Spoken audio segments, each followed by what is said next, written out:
Assalamualaikum, Yosh, Minna. Apa khabar semua? Harapnya semua dalam keadaan yang baik, sentiasa dimurahkan rezeki dan diberikan kejayaan di dunia dan di akhirat. Okey, hari ini kita nak borak pasal kronologi pertarungan yang cukup menarik telah berlaku sewaktu dalam Art Monster Association, iaitu pertarungan di antara Garo menentang Super Alloy Dark Shine. Secara jujur bagi pendapat aku, pertarungan di antara Garo menentang Super Alloy Dark Shine merupakan antara match yang paling terbaik dalam Art Monster Association. Tapi pertarungan diorang berdua ni bukanlah top 1 tau untuk dalam arc kali ni. Sebabnya bagi aku ada je lagi pertarungan yang jauh lagi padu nak dibandingkan dengan pertarungan mereka berdua. Sebagai contoh macam pertarungan di antara Chimera versus Phoenix Man. Match tu bagi aku memang merupakan antara pertarungan yang paling terbaik dalam manga One Punch Man buat masa sekarang ni. Tapi semua tu tak apa, insyaAllah untuk dalam next video aku akan borakkan pula kronologi pertarungan di antara mereka berdua pula, okey? Jadi aku pun dah tak sabar nak borak apakah yang akan berlaku untuk dalam kronologi kali ni. Tak apa melengahkan masa, jom kita start sekarang. Jadi pada awalnya kronologi ni bermula dengan perjalanan untuk hero kelas S ranking nombor 17, iaitu Puri Puri Prisoner. Selepas je kesemua hero kelas S yang telah direkrut masuk ke dalam markas Monster Association, Puri Puri Prisoner telah pun diserang oleh beberapa monster pangkat bawahan. Tapi kesemua serangan yang telah dibuat oleh mereka untuk menyerang Puri Puri Prisoner memang tak ada efek langsung pun terhadap beliau. So diorang semua pun apa lagi kan, diorang goyang lah kan untuk berhadapan dengan Puri Puri Prisoner. Sampaikan diorang ada cakap, dia ni bukannya manusia, dia ni sebenarnya adalah monster, jom kita larikan diri sekarang. Tapi sewaktu kesemua monster tu baru je nak melarikan diri daripada Puri Puri Prisoner, secara tiba-tiba telah munculnya satu monster gajah yang cukup besar, iaitu Vakuma telah menyedot ke semua monster tersebut disebabkan Vakuma ingin mendapatkan kekuatan monster-monster yang dia dah sedut tadi tu. So selepas je Vakuma telah menyedot ke semua monster tersebut, Vakuma pun apa lagi kan, dia terus melancarkan satu serangan yang cukup padu tepat ke arah Puri Puri Prisoner. Pada awalnya Vakuma ingat Prisoner dah kalah lah kan, sebabnya dia cakap tak ada manusia pun yang mempunyai kekuatan immortal dekat dunia ni. Tapi rupanya yang sebaliknya, Vakuma ada silap. Serangan yang telah dilancarkan oleh Vakuma tak ada efek langsung pun terhadap Puri Puri Prisoner. Dan Prisoner pun cakap lah, kau silap, sebenarnya dalam kalangan hero-hero kelas S ada je yang mempunyai kekuatan immortal, dan kau tak ada peluang langsung pun untuk menewaskan mereka disebabkan aku sendiri pun yang merupakan hero kelas S tak pernah capai untuk sampai ke tahap mereka. Nah, dibandingkan orang, aku ni hanyalah manusia biasa je. So better kau ukur je baju dekat badan kau sendiri sebelum nak berhadapan dengan orang yang lebih kuat daripada kau. Dan disebabkan serangan yang telah diterima oleh Prisoner tadi tu pun telah menyebabkan Prisoner dapat unlock satu kemampuan yang baru, iaitu The Vibration Angel Descent, yang mana badan Prisoner sekarang ni mengalami getaran yang cukup luar biasa, sehingga kan apabila Prisoner sentuh je apa-apa, automatik benda tu terus je akan hancur. Dan tak lama lepas tu pun Prisoner terus dia melancarkan satu serangan, iaitu Vibration Dark Angel Rush untuk menewaskan Vakuma. Nak dipendekkan cerita yang tak berapa nak menarik sangat pasal karakter si Puri Puri Prisoner ni, sorry tau, aku memang hater sikit dekat karakter dia ni. Selepas dia Prisoner telah pun berjaya untuk menewaskan Vakuma, Prisoner telah pun berhadapan dengan kawan-kawan penjara yang dia kenal dulu yang telah berubah menjadi monster. Dan dalam masa yang sama juga Prisoner telah pun berhadapan dengan satu monster ancaman naga, iaitu Nian. Tapi malangnya pertarungan di antara Prisoner menentang Nian tak lama sangat pun disebabkan Nian malas nak bertarung dengan Prisoner dan dia terus je melarikan diri daripada Prisoner. So tak lama lepas tu pun Prisoner sambung lagi perjalanan beliau dekat dalam markas Monster Association. Dia ada sebab tau kenapa kronologi ni bermula dengan karakter Puri Puri Prisoner, disebabkan sebelum berlakunya pertarungan di antara Garo menentang Super Alloy Dark Shine, Prisoner telah melakukan satu kesilapan yang cukup besar tak sepatutnya dilakukan oleh beliau, sehingga telah membahayakan nyawa ramai orang. Jadi kalau kau nak tahu apakah sebenarnya yang telah berlaku sebelum berlangsungnya pertarungan di antara Garo menentang Dark Shine, korang kenalah layan video ni sampai habis, okey? So dah settle pasal Puri Puri Prisoner, sekarang ni babak beralih pula situasi dekat tempat Super Alloy Dark Shine, yang mana Dark Shine telah pun berhadapan dengan satu monster ancaman demon, iaitu Bug God. Jadi kita dapat tengok untuk dalam pertarungan tersebut, pada awalnya Bug God memang serang Dark Shine bertubi-tubi, sampailah satu masa ni Bug God pun cakap lah dekat Dark Shine, apa kena ni Dark Shine, kenapa kau tak lawan balik? Kau dah mengalah ke dari nak bertarung dengan aku? Tapi kesemua serangan yang telah dilakukan oleh Bug God tak ada efek langsung pun terhadap Dark Shine. Malah Dark Shine bengang gila tau dengan Bug God, disebabkan Bug God dah kecewakan Dark Shine. Bagi Dark Shine, kekuatan Bug God memang cukup mengecewakan, dan Dark Shine sendiri bagi amaran dekat Bug God, kalau dia sayangkan nyawa dia, jangan pernah sesekali untuk berhadapan dengan tiga karakter ni, iaitu Tatsumaki, King dan juga Super Alloy Dark Shine. So selepas je Bug dengan apa yang telah dikatakan oleh Darkshine, dia pun koyak lah kan. Dia memang bengang gila. Dia rasa dia telah pun dipelekehkan oleh Darkshine, dan dia terus dia berubah menjadi satu monster yang cukup menakutkan. Lalu tanpa segan dan silu, Bug pun terus dia cuba untuk melancarkan serangan terhadap Darkshine. Tapi serangan tersebut pun tetap tak ada efek langsung terhadap Darkshine, disebabkan tubuh Darkshine jauh lebih keras daripada besi, dan Darkshine pun terus dia menewaskan Bug dengan hanya satu tumbukan. So dah settle pasal pertarungan di antara Darkshine menentang Bug. Jadi waktu ni lah semuanya telah pun berubah. Dari mimpi yang indah terus dia berubah menjadi mimpi yang cukup ngeri untuk puri-puri prisoner dan juga super alloy Darkshine. Yang mana sewaktu prisoner dalam perjalanan mengejar monster Nine, sampailah satu masa itu prisoner telah pun termasuk ke dalam satu bilik, dan kelihatan ada seorang lelaki iaitu Garo yang sedang diikat dalam bilik tersebut.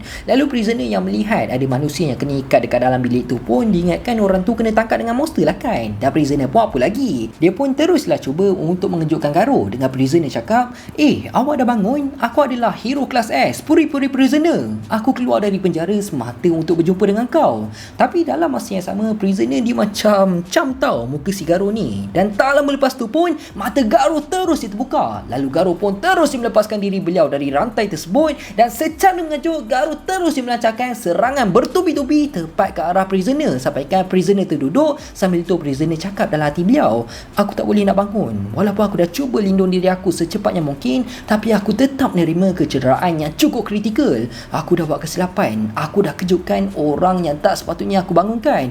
Dia adalah manusia yang sangat-sangat berbahaya. Dan kelihatan Garo terus menjerit seakan singa yang baru je dikejutkan dari tidur. So kiranya prisoner memang punca gila lah dekat sini, disebabkan dia dah kejutkan orang yang tak sepatutnya dibangunkan. Dan puri-puri prisoner pun tak mampu untuk berhadapan dengan Garo. Jadi selepas dia prisoner dah buat satu kesilapan yang cukup besar dalam hidup beliau, prisoner pun kena bantai lah dengan Garo, sampaikan keadaan prisoner sekarang ni dah memang cukup kritikal gila. Darah sana sini, dan prisoner pun dah tak mampu untuk meneruskan pertarungan lagi, sampaikan prisoner ada cakap mungkin inilah pengakhiran untuk diri dia. Jadi sewaktu prisoner diambang kematian dan dia memang dalam keadaan yang cukup kritikal, tak lama lepas tu pun super alloy Darkshine telah muncul kat sana untuk membantu prisoner. Lalu Darkshine pun tanyalah dekat prisoner, siapa yang buat macam ni dekat kau? Dan prisoner pun balas, Garo telah muncul dan aku dah tewas. Nampaknya kekuatan Garo sekarang ni dah semakin ganas. Dia dah bertambah semakin kuat dari apa yang aku bayangkan.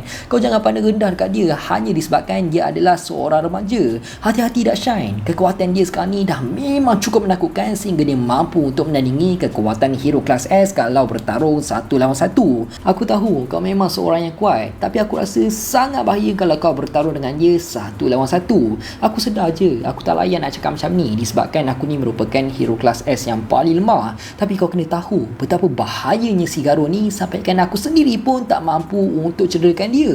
Lalu Darkshine pun balas dengan penuh confident, aku faham, kau jangan risau, aku akan kalahkan dia bagi menggantikan tempat kau. Jadi sekarang ni jom kita tengok adakah Garo ni dah cukup layak ke untuk menjadi worthy opponent untuk kekuatan penuh super alloy Darkshine. Dan akhirnya bermulalah pertarungan yang cukup sengit di antara Garo menentang Darkshine. Pada awalnya kita dapat tengok Garo telah mencuba untuk menyerang Darkshine tanpa henti, tapi macam apa yang kita tahu, tubuh Darkshine memang cukup keras dan setiap serangan yang telah dilakukan oleh Garo tak ada kesan pun terhadap Darkshine. Lalu tak lama lepas tu pun Darkshine terus dia counter balik serangan Garo sehingga kan Garo tercampak jauh menghancurkan dinding-dinding yang ada dekat sana. Tapi Garo tak kalah macam tu je. Relax guys. Garo terus dia bergerak dengan cukup pantas dekat keliling Darkshine dan dia terus dia cuba untuk melancarkan tendangan bertubi-tubi ke arah Darkshine. Tapi Darkshine dengan mudah je dapat membaca setiap pergerakan Garo, dengan Darkshine telah berjaya untuk membuat serangan balas tepat ke arah Garo. Sambil itu Darkshine dia cakap, kau punya permainan monster akan berakhir dekat sini. Cumanya apa yang paling mengejutkan dekat sini, selepas secara tiba-tiba Garo seakan baru je sedar dari tidur yang lainnya. Maksudnya dari awal tadi sampailah sekarang ni, rupanya tadi tu Garo sedang bertarung dalam keadaan dia sedang tidur. Rupanya Garo mengigau je dari tadi tau sewaktu bertarung dengan prisoner dan juga Darkshine. Yang mana selepas si Garo dah mula sedarkan diri, dia terus dia cakap, kau ni bukan ke super alloy Darkshine? Tempat apa ni? Aku sepatutnya sedang bertarung dengan Orochi. Mana monster tu pergi? Dan Tario berjaya ke melarikan diri dari tempat ni? Sekarang ni apa yang ada dekat dalam kepala otak si Garo ni semuanya hanyalah persoalan semata je. Dia macam tertanya tau, apa sebenarnya yang sedang berlaku sekarang ni? Dan Darkshine yang melihat gelagat si Garo ni, dia pun cakap lah, Kau cuba nak bagi alasan je kan? Sangat memalukan. Dan Garuh pun balas lah. Kau mengadu apa ni setan? Aku memang tengah lawan kau sambil tengah tidur kot tadi. Aku minta maaf lah kalau aku dah buat kau fikir kau ada peluang untuk kalahkan aku. Tapi sebenarnya kau memang tak ada peluang langsung untuk menewaskan aku. Lalu Garuh pun terus membuka langkah menandakan beliau sudah bersedia untuk berhadapan dengan Dakshine. Yang mana Dakshine terus cuba untuk melakukan serangan terhadap Garuh. Tapi secara mengejut, Garuh dengan mudah je telah berjaya untuk menendang Dakshine sehingga kan Dakshine terbaring dekat tanah. Sambil tu kelihatan riak wajah Dakshine memang terkejut beruk gila. Tak sangka dengan apa yang telah berlaku. Cumanya Dakshine tak kalah macam tu je guys. Relax, masih awal lagi untuk Dakshine kalahkan. Walaupun dah kena sepak dengan Garuh dengan cukup padu, tapi relax, dia masih belum kalah lagi. Dengan lepas dari itu pun Dakshine terus bangkit semula. Sambil tu kita dapat tengok reaksi Dakshine sekarang ni dah memang cukup serius untuk berhadapan dengan Garuh. Lalu Garuh pun cakap lah, kalau aku berjaya untuk kalahkan kau, benda ni membuktikan serangan aku mampu untuk berkesan kalau berhadapan dengan sesiapa sekalipun. Dan Dakshine pun malas, pertarungan sebenar akan bermula dari sini. Tambahan, Dakshine pun adalah bagi peluang dekat Garuh untuk berubah kembali ke pangkal jalan dan menjadi seorang hero. Tapi Garuh balas, korang semua dari Hero Association ke Monster Association sekalipun akan dihapuskan malam ni juga. Dan Dakshine pun terus berniat untuk tamatkan pertarungan tersebut secepatnya mungkin. Dengan Dakshine terus cuba untuk melakukan satu serangan tackle yang cukup pantas terhadap Garuh sehingga kan Garuh tak mampu untuk menghalang serangan tersebut. Malah dikatakan semata untuk bagi teknik tersebut perfect, Dakshine telah pun bertarung dengan Silver Fang sebelum ni supaya dia berjaya untuk menghasilkan satu gerakan maut yang mampu untuk menandingi satu teknik pertahanan yang cukup hebat, iaitu Water Stream Rock Smashing Fist. So disebabkan tu jugalah walaupun pun Garuh cuba buat sekalipun, dia tak akan mampu untuk menghalang serangan tersebut menggunakan teknik martial art beliau. Tambahan, Dakshine pun cakap lagi, kau menang selama ni pun disebabkan luck semata je. Kau bernasib baik tak mencabar Atomic Samurai, Tatsumaki, Flashy Flash ataupun King. Kalau tak, aku rasa mesti kau akan mati sebelum kau cuba lakukan. Aku tak tahu sebab apa kau nak memburu hero, tapi kau kena tahu dekat mana kedudukan kau. Dan secara mengejut, Garuh masih lagi hidup selepas terkena serangan tersebut walaupun keadaan Garuh sekarang ni memang tengah cedera parah. Dengan Garuh terus dia cakap, korang ingat korang ni betul sangat ke? Korang tak rasa ke korang tengah bermain menjadi seorang hero? Semua hero memang tak guna. Korang ni bertarung sebab nakkan nama je. Dan disebabkan tu jugalah aku bertarung. Aku akan letakkan nyawa aku untuk majukan keadilan. Korang tak akan mampu untuk menghalang permainan monster aku. Lalu Garuh pun tak tunggu apa. Dengan cukup pantas, Garuh terus melakukan serangan bertubi-tubi ke arah Dakshine. Malah pada awalnya Dakshine ingatkan dia tetap mampu untuk bertahan dengan setiap serangan yang telah dilakukan oleh Garuh. Tapi rupanya Dakshine silap. Dia dah pandang rendah terhadap kemampuan Garuh, yang mana setiap gerakan yang telah dilakukan oleh Garuh dah semakin meningkat sampailah satu masa tu Dakshine dah tak boleh nak baca gerakan Garuh disebabkan Garuh terlalu pantas sangat dan seakan tak ada tanda langsung yang Garuh akan berhenti melakukan serangan. Jadi disebabkan tu pun secara tak langsung dalam kepala otak si Dakshine ni tiba-tiba muncul perkataan kalah yang menandakan moral Dakshine terus jatuh dan dia tak ada peluang langsung untuk menewaskan Garuh disebabkan sebelah tangan kiri Garuh ada teknik Water Stream Rock Smashing Fist, manakala sebelah tangan kanan pula ada teknik Whirlwind Iron Cutting Fist. Jadi teknik Garuh sekarang ni dah semakin sempurna sehingga kan seorang yang genius dalam martial arts sendiri pun iaitu Silver Fang tak mampu untuk melakukan kedua-dua teknik tersebut berseorangan dan Garuh mampu untuk meniru teknik tersebut dengan cukup mudah.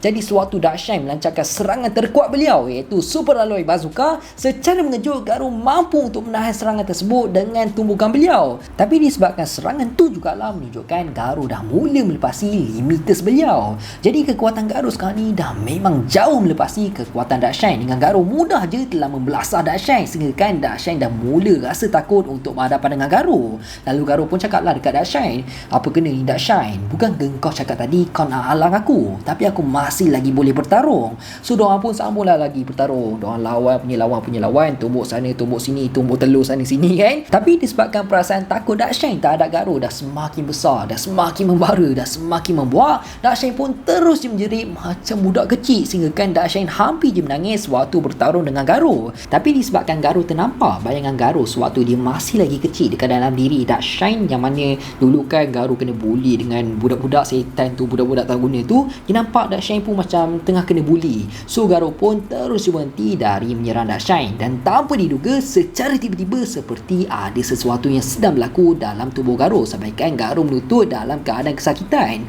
Di hujung pertarungan tersebut, sewaktu runtuhan dah mula berlaku dekat sana mana akibat pertarungan di antara Tatsumaki menentang Psychos, Tatsumaki pun telah mengeluarkan Darkshine dari bawah tanah. Sambil itu Darkshine pun ada cakap dekat Garo, "Hei Garo, tempat ni tak selamat, kau kena keluar dari sini cepat, kau akan mati kalau kau tak pergi dari sini." Tapi malangnya Garo yang dalam keadaan kesakitan, dia tak dengar pun apa yang telah dikatakan oleh Darkshine, dan Darkshine pun seakan murung selepas tamatnya pertarungan tersebut. So kiranya pertarungan di antara Garo menentang Darkshine tak dapat nak dihabiskan pun, tapi secara overall aku boleh cakap Garo adalah pemenang untuk dalam pertarungan tersebut. Jadi itu je lah apa yang telah berlaku untuk kronologi pertarungan di antara Garo menentang Super Aloy Darkshine. Jadi aku rasa sampai sini je lah kot video kita untuk kali ini. Aku harap korang semua enjoy dan penyampaian aku jelas. Teruskan support Faiz di studio untuk mendapatkan 250,000 subscribers dalam tahun ni.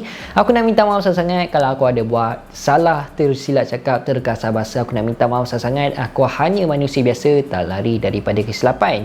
InsyaAllah kita jumpa dalam next video. Assalamualaikum, bye bye.